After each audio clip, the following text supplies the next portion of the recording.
घन्टी मित्रहरू, आम मतदाता शुभचिन्तकज्यूहरू, तपाईहरुले बोकाउनु भएको जिम्मेवारी, तपाईहरुले गर्नुभएको विश्वास, तपाईहरुले गर्नुभएको यो भरोसा, यो रूपन्देही क्षेत्र नम्बर 2 यो पार्टीले सम्पत्तिको रूपमा लिएको छ।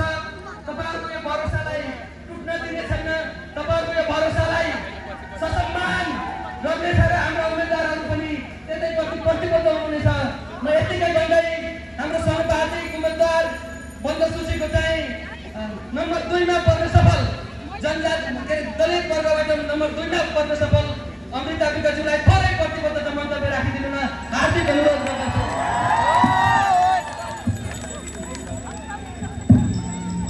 धन्यवाद। जय देश जय घन्टी।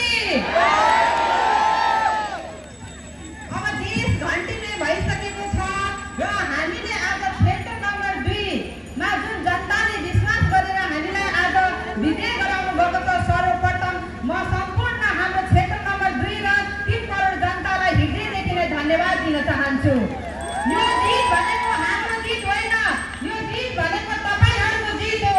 तपाईहरुले विश्वास गरेर, तपाईहरुले हामीमाथि भरोसा गरेर आज राष्ट्रिय स्वतन्त्र पार्टीलाई विजय गराउनु भएको छ। यसको लागि हामी सम्पूर्ण आभारी पनि छौं र देश परिवर्तन खोजिरहेको अवस्था थियो, जुन परिवर्तनको संग्राममा थियो, त्यो परिवर्तन आज तपाईहरुले दिनुभएको बहुमूल्य भोटले नै गरायो। त्यसको लागि म फेरि पनि हाम्रो क्षेत्र नम्बर 2 का जनताहरूलाई हृदय